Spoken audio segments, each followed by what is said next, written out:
Hi friends, cooking ಹಟ್ಗೆ ಸ್ವಾಗತ. ಇವತ್ತೊಂದು ಒಳ್ಳೆ ಸ್ವೀಟ್ ರೆಸಿಪಿನ ತೋರಿಸ್ತಾ ಇದ್ದೀನಿ.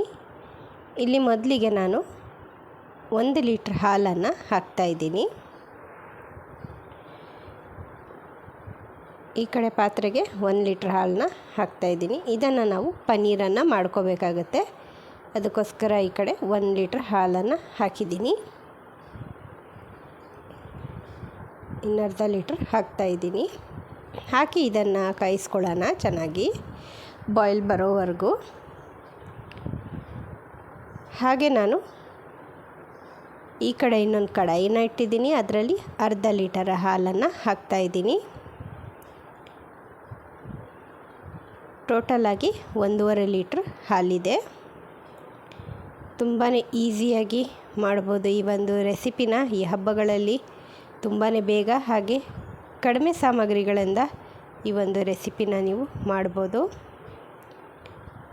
ಇಲ್ಲಿ ನಾನು ವೆನೆಗರನ್ನು ಹಾಕ್ತಾಯಿದ್ದೀನಿ. 1-2 ಚಮಚದಷ್ಟು ವೆನೆಗರ್. ಅದರೊಟ್ಟಿಗೆ ನೀರನ್ನು ಸೇರಿಸ್ಕೊಳ್ತಾ ಇದ್ದೀನಿ. ನೀರನ್ನು ಸೇರಿಸ್ಕೊಂಡು ಇವಾಗ ಹಾಲಲ್ಲಿ ನೋಡಿ ಬಾಯ್ಲ್ ಬರ್ತಾ ಇದೆ. ಸೊ ಇವಾಗ ವೆನೆಗರ್ ಸೊಲ್ಯೂಷನ್ ಏನು ನಾವು ಮಾಡಿದ್ದೀವಿ ಅದನ್ನು ಹಾಕಿ ಹಾಲನ್ನು ಒಡೆಯೋಣ. ಇಲ್ಲಿ ನೀವು ವೆನೆಗರ್ ಬದಲಾಗಿ ನಿಂಬೆಹಣ್ಣು ಸಹ ಉಪಯೋಗಿಸ್ಬೋದು. ನಿಂಬೆಹಣ್ಣನ್ನು ನಿಂಬೆಹಣ್ಣಿನ ರಸ ತೆಗೆದು ಅದರಲ್ಲಿ ಸ್ವಲ್ಪ ನೀರನ್ನು ಬೆರೆಸ್ಕೊಂಡು ನಂತರ ಇದೇ ರೀತಿಯಾಗಿ ಹಾಲನ್ನು ಒಡ್ಕೊಳ್ಳಿ. ನೋಡಿ, ಚೆನ್ನಾಗಿ ಪನ್ನೀರ್ ಬಂದಿದೆ. ಇನ್ನೊಂದು 30 ಸೆಕೆಂಡ್ ಹೀಗೆ ಬಿಟ್ಬಿಡೋಣ ಇದನ್ನು ತಣ್ಣಗಾಗೋಕ್ಕೆ. ನಂತರ ಇದನ್ನು ಶೋಧಿಸ್ಕೊಳ್ಳೋಣ. ಇದು ಪನ್ನೀರ್ ಆಗಿದೆ. ಇವಾಗ ಇದನ್ನು ಒಂದು ಸ್ಟ್ರೈನರ್ ಮೇಲೆ ಹಾಕಿ ನೀರು ಮತ್ತು ಪನ್ನೀರನ್ನು ಸಪ್ರೇಟಾಗಿ ಮಾಡ್ಕೊಳ್ಳೋಣ. ಇದೆಲ್ಲ ಅಂದರೆ ವೈಟ್ ಕಾಟನ್ ಬಟ್ಟೆ ಇರುತ್ತಲ್ಲ, ಅದರ ಮೇಲೂ ಸಹ ನೀವು ಇದನ್ನು ಹಾಕಿ ಶೋಧಿಸ್ಕೊಳ್ಬೋದು. ಇದನ್ನು ಸ್ವಲ್ಪ ನಾವು ತೊಳ್ಕೊಳ್ಳೋಣ. ಅದು ವೆನೆಗರ್ ಏನು ಹಾಕಿದ್ದೀವಿ ಅದರ ಹುಳಿ ಇರಬಾರ್ದು. ಅದಕ್ಕೋಸ್ಕರ ಅದರಲ್ಲೇ ಸ್ವಲ್ಪ ನೀರು ಹಾಕಿ ನಾನು ಪನ್ನೀರನ್ನು ಮೇಲಿಂದ ವಾಶ್ ಮಾಡ್ಕೊಳ್ತೀನಿ. ಇದಾದಮೇಲೆ ಹೀಗೆ ಈ ಪನ್ನೀರನ್ನು ಬಿಟ್ಬಿಡೋಣ. ಎಷ್ಟು ನೀರು ಹೋಗುತ್ತೋ ಅದು ಹೋಗಲಿ. ನೀರು ಇದ್ದರೂ ಕೂಡ ಪರವಾಗಿಲ್ಲ. ಇದನ್ನು ಇವಾಗ ಹೀಗೆ ನಾನು ಬಿಟ್ಬಿಡ್ತೀನಿ. ನೀರೆಲ್ಲ ಚೆನ್ನಾಗಿ ಹೋಗಲಿ.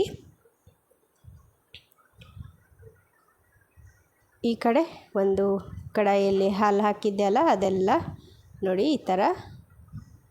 ಇದು 2 ಕಪ್ ಇರೋ ಹಾಲು 1 ಕಪ್ ಹಾಕಬೇಕು. ಅಲ್ಲಿವರೆಗೂ ಇದನ್ನು ಡ್ರೈ ಮಾಡ್ಕೊಳ್ಳೋಣ. ಇವಾಗ ನಾನು ಸಕ್ಕರೆ ಪುಡಿಯನ್ನು ಮಾಡಿ ಹಾಕ್ತಾಯಿದ್ದೀನಿ. ಇದರೊಟ್ಟಿಗೆ ನಾನು ಏಲಕ್ಕಿ ಕೂಡ ಹಾಕಿದ್ದೀನಿ. ಸಕ್ಕರೆ ನಿಮ್ಮ ಇಷ್ಟ. ಜಾಸ್ತಿ ಸ್ವೀಟ್ ಬೇಕಂದರೆ ನೀವು ಜಾಸ್ತಿ ಕೂಡ ಹಾಕ್ಕೋಬೋದು, ಕಡಿಮೆ ಬೇಕಂದರೆ ಕಡಿಮೆ ಕೂಡ ಹಾಕ್ಕೋಬೋದು. ನಾನಿಲ್ಲಿ ಸಕ್ಕರೆನ ಹಾಕ್ತಾಯಿದ್ದೀನಿ.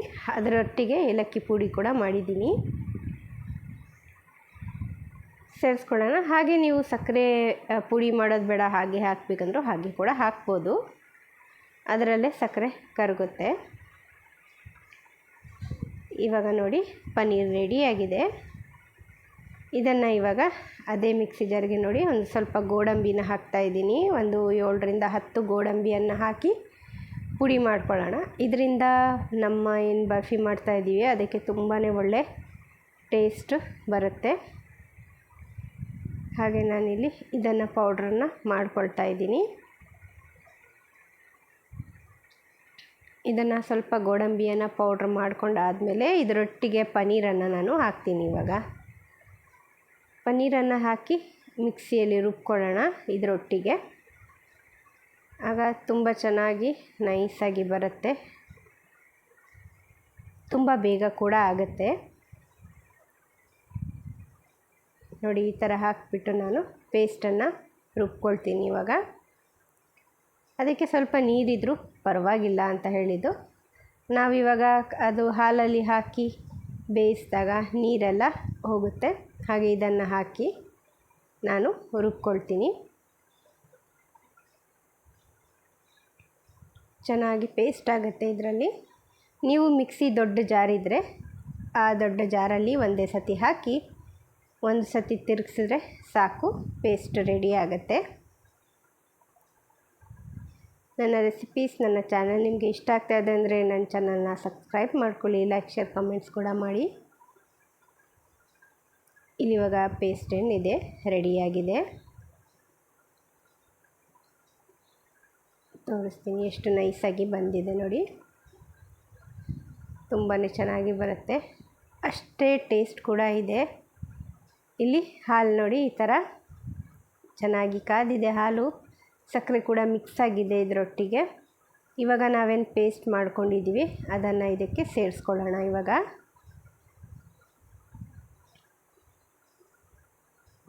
ನೋಡಿ, ಈ ಥರ ಕೆನೆ ಎಲ್ಲ ಮೇಲೆ ಬಂದಿದೆ ಅಲ್ಲ, ಅದನ್ನೆಲ್ಲ ತೆಗೆದು ಮಧ್ಯಕ್ಕೆ ಹಾಲಿಗೆ ಹಾಕಿ ಈ ಥರ ತೆಗೆದು ಎಲ್ಲ ಕೆನೆನ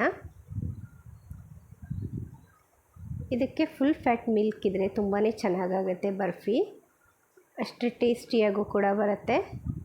ಇದನ್ನೆಲ್ಲ ಮಿಕ್ಸ್ ಮಾಡ್ಕೊಂಡಿದ್ದೀನಿ. ಇವಾಗ ಪೇಸ್ಟನ್ನು ನಾವು ಮಾಡ್ಕೊಂಬಂದಿದ್ದೀವಿ, ಅದನ್ನು ಇದಕ್ಕೆ ಆ್ಯಡ್ ಮಾಡೋಣ. ಆ್ಯಡ್ ಮಾಡಿಕೊಂಡು ಇವಾಗ ನಾವು ಚೆನ್ನಾಗಿ ಮಿಕ್ಸ್ ಮಾಡ್ಕೊಳ್ತಾ ಇದನ್ನು ಕಾಯಿಸ್ಕೊಳ್ಳೋಣ.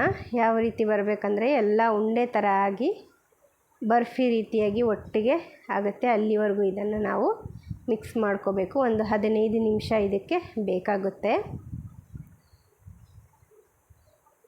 ಇದನ್ನೆಲ್ಲ ನೋಡಿ, ಸಕ್ಕರೆ ನಿಮ್ಮಿಷ್ಟ, ಜಾಸ್ತಿ ಬೇಕಾದರೆ ಜಾಸ್ತಿ ಕೂಡ ಹಾಕ್ಕೋಬೋದು. ಇಲ್ಲಿ ಸಕ್ಕರೆ ಬದಲಾಗಿ ನೀವು ಬೆಲ್ಲವನ್ನು ಸಹ ಸೇರಿಸ್ಕೋಬೋದು. ನಾನೇನು ಸಕ್ಕರೆ ಹಾಕಿದೆ, ಆ ಟೈಮಲ್ಲಿ ಸ್ಟವನ್ನು ಆಫ್ ಮಾಡ್ಕೊಳ್ಳಿ. ಆಫ್ ಮಾಡಿ ಸ್ವಲ್ಪ ಹೊತ್ತು ಆರಿದ ಮೇಲೆ ಹಾಲು, ನಂತರ ನೀವು ಬೆಲ್ಲವನ್ನು ಸೇರಿಸ್ಕೊಳ್ಳಿ. ಇಲ್ಲ ಅಂದರೆ ಹಾಲು ಒಡೆದೋಗುತ್ತೆ. ಬೆಲ್ಲ ಬಿಸಿ ಹಾಲಿಗೆ ಹಾಕಿದಾಗ ಹಾಲು ಒಡೆದೋಗುತ್ತೆ. ಹಾಗಾಗಿ ನೀವು ಸ್ವಲ್ಪ ತಣ್ಣಗೆ ಮಾಡಿಕೊಂಡು ಬೆಲ್ಲವನ್ನು ಮಿಕ್ಸ್ ಮಾಡ್ಕೊಳ್ಳಿ, ಅದು ಸಹ ತುಂಬ ಚೆನ್ನಾಗಿ ಆಗುತ್ತೆ. ಇದನ್ನಿವಾಗ ಮಿಕ್ಸ್ ಮಾಡ್ಕೊಳ್ತಾ ಇದ್ದೀನಿ ಕುದಿಸ್ಕೊಂಡು. ನೋಡಿ ಎಷ್ಟು ಚೆನ್ನಾಗಿ ಬಂದಿದೆ. ಒಂದು 10 ರಿಂದ 15 ನಿಮಿಷ ನೀವು ಈ ಥರ ತಿರ್ಸಿದ್ರೆ ಗಟ್ಟಿಯಾಗಿ ಬರುತ್ತೆ ಅದು. ಇದು ಮೇಲೆಲ್ಲ ಹಾರುತ್ತೆ. ಸ್ವಲ್ಪ ಮೀಡಿಯಮ್ ಫ್ಲೇಮ್ನ ಇಟ್ಕೊಂಡು ಇದನ್ನು ಮಾಡಿ. ಚೆನ್ನಾಗಿ ಕುದೀತಾ ಇದೆ. ನೀವು ಒಂದು ಪ್ಲೇಟ್ಗೆ ತುಪ್ಪವನ್ನು ಸವರಿ ಇಟ್ಕೊಳ್ಳಿ. ಇದಾದಾಗ ಅದರ ಮೇಲೆ ಹಾಕೋಕ್ಕೆ ಆಗುತ್ತೆ. ನೋಡಿ ಎಷ್ಟು ಗಟ್ಟಿಯಾಗಿದೆ. ಇವಾಗ ಇದಕ್ಕಿಂತ ಇನ್ನೂ ಗಟ್ಟಿಯಾಗಬೇಕಿದು. ಇನ್ನು ನೀರಿದೆ ಇದರಲ್ಲಿ, ನೀರಿನಂಶ ಹಾಲಿನಂಶ ಎಲ್ಲ ಹಾಗೇ ಇದೆ. ಹಾಗೆ ಇನ್ನೊಂದು ಸ್ವಲ್ಪ ಇದನ್ನು ಡ್ರೈ ಮಾಡ್ಕೊಳ್ಳೋಣ. ನೋಡಿ ಈ ಥರ ತಳ ಬಿಟ್ಟು ಬರಬೇಕು ನಮಗೆ. ಈ ಥರ ಎಲ್ಲ ಇದು ಮಾಡಿ ಹಾಕ್ತಾಯಿದ್ದೀನಿ ಮಧ್ಯಕ್ಕೆ ನಾನು. ಇದು ಇವಾಗ ತಳ ಬಿಟ್ಟು ಬಂದಿದೆ.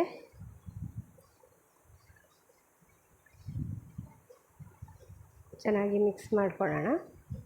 ನೋಡಿ ಈ ಥರ ಎದ್ದು ಬರುತ್ತೆ, ಅದೇ ಈ ಥರ ಉಂಡೆ ಆಗೋವರೆಗೂ ನಾವು ಚೆನ್ನಾಗಿ ಮಿಕ್ಸ್ ಮಾಡಿಕೊಂಡ್ರೆ ಈ ಥರ ಬರುತ್ತೆ. ನಂತರ ಇದನ್ನು ಇವಾಗ ಒಂದು ತಟ್ಟೆಗೆ ಹಾಕೋಣ. ಪ್ಲೇಟ್ ಅಥವಾ ಟ್ರೇ ಇದ್ದರೂ ಸಹ ಅದಕ್ಕೂ ಸಹ ನೀವು ಹಾಕ್ಕೋಬೋದು.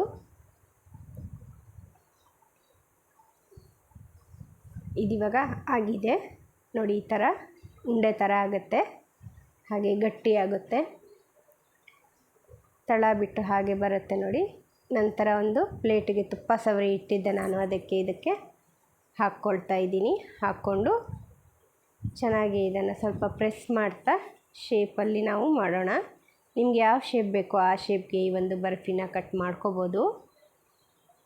ಇದನ್ನು ಇವಾಗ ಒಂದು ಸ್ಪೂನಿಂದ ನಾನು ಸರಿ ಮಾಡ್ತಾಯಿದ್ದೀನಿ ನೋಡಿ. ಈ ಥರ ಕೇಕ್ ಟಿನ್ ಇರುತ್ತಲ್ಲ, ಅದಕ್ಕೂ ಸಹ ನೀವು ಇದನ್ನು ಹಾಕ್ಕೋಬೋದು. ಹಾಕಿ ಒಳ್ಳೆ ಶೇಪ್ ಬರುತ್ತೆ, ಆವಾಗ ಕಟ್ ಮಾಡ್ಬೋದು ಬರ್ಫಿಯನ್ನು. ನಾನೊಂದು ಪ್ಲೇಟ್ಗೆ ಹಾಕಿ ಸ್ಪೂನಿಂದ ಈ ಥರ ಮಾಡ್ತಾಯಿದ್ದೀನಿ. ಬಿಸಿ ಇದೆ ಅಲ್ಲ, ಅದಕ್ಕೋಸ್ಕರ. ಇದ್ರ ಮೇಲೆ ಬೇಕಾಗುವಷ್ಟು ಡ್ರೈ ಫ್ರೂಟ್ಸ್ನ ನೀವು ಹಾಕ್ಕೋಬೋದು. ಯಾವ ರೀತಿ ಡ್ರೈ ಫ್ರೂಟ್ ಬೇಕು, ಬಾದಾಮಿ, ಗೋಡಂಬಿ, ಹಾಗೆ ಪಿಸ್ತಾ ಕಟ್ ಮಾಡಿ ಮೇಲೆ ಹಾಕ್ಕೋಬೋದು. ನಾನಿಲ್ಲಿ ಪಿಸ್ತಾವನ್ನು ಕಟ್ ಮಾಡಿದ್ದೆ, ಅದನ್ನು ಮೇಲೆ ಹಾಕ್ತಾಯಿದ್ದೀನಿ. ಇದನ್ನು ಹಾಕ್ಕೊಂಡು ಸ್ವಲ್ಪ ಪ್ರೆಸ್ ಮಾಡಿದ್ರೆ ಅದು ಕೂತ್ಕೊಳ್ಳುತ್ತೆ. ಹಾಗೆ ಸೊ ಇದನ್ನು ತಣ್ಣಗಾಗೋಕ್ಕೋಸ್ಕರ ಬಿಡೋಣ. ಇವಾಗ ಒಂದು ಅರ್ಧ ಗಂಟೆ ಬಿಟ್ಟರೆ ಹಾಗೆ ತಣ್ಣಗಾಗುತ್ತೆ. ಆಚೆ ಹಾಗೆ ಬಿಟ್ಟರೆ ಆಯಿತು, ತಣ್ಣಗಾಗುತ್ತೆ. ಅದಾಗದೆ ತುಂಬಾ ಬೇಗ ಮಾಡ್ಕೊಬೋದು ನೋಡಿ. ತಣ್ಣಗಾಗಿದೆ ಇದು. ಇವಾಗ ಇದನ್ನು ಇವಾಗ ಕಟ್ ಮಾಡ್ಕೊಳ್ಳೋಣ. ಇಲ್ಲಿ ಕಟ್ ಮಾಡ್ತಾಯಿದ್ದೀನಿ ನಾನು. ತುಂಬ ಸಾಫ್ಟಾಗಿ ತುಂಬಾ ಟೇಸ್ಟಿಯಾಗಿ ಬಂದಿದೆ. ಒಂದು ಸತಿ ಮನೆಯಲ್ಲಿ ಟ್ರೈ ಮಾಡಿ ನೋಡಿ. ಜಾಸ್ತಿ ಇಂಗ್ರೀಡಿಯೆಂಟ್ಸು ಬೇಕಾಗೋಲ್ಲ ನಿಮಗೆ. ಹಾಲು ಮತ್ತು ಸಕ್ಕರೆ, ಸ್ವಲ್ಪ ಗೋಡಂಬಿ ಇದ್ದರೆ ಹಾಕ್ಬೋದು, ಇಲ್ಲಾಂದರೆ ಅದು ಕೂಡ ಸ್ಕಿಪ್ ಮಾಡ್ಬೋದು ನೀವು. ಇದಿಷ್ಟರಿಂದನೇ ಈ ಒಂದು ಬರ್ಫಿ ರೆಡಿ ಆಗುತ್ತೆ. ಹಾಗೆ ಇಲ್ಲಿ ಪೀಸಸನ್ನು ಕಟ್ ಮಾಡಿದ್ದೀನಿ ನೋಡಿ, ಎಷ್ಟು ಚೆನ್ನಾಗಿ ಬಂದಿದೆ.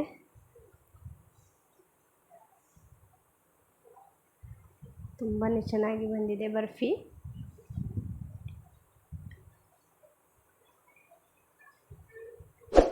ಇಲ್ಲಿ ನಾನು ಕಟ್ ಮಾಡಿ ತೋರಿಸ್ತಾ ಇದ್ದೀನಿ ಯಾವ ರೀತಿ ಬಂದಿದೆ ಅಂತ.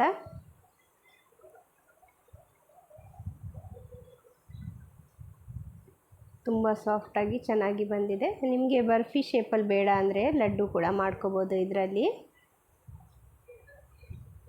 ಹಾಗೆ ಕಟ್ ಮಾಡಿ ನೋಡಿ, ಇಲ್ಲಿ ಸರ್ವ್ ಮಾಡಿದ್ದೀನಿ ನಾನು. ಮತ್ತೆ ಸಿಗ್ತೀನಿ ಇನ್ನೊಂದು ಹೊಸ ರೆಸಿಪಿಯೊಂದಿಗೆ. ಅಲ್ಲಿವರೆಗೂ ಟೇಕ್ ಕೇರ್, ಬಾಯ್.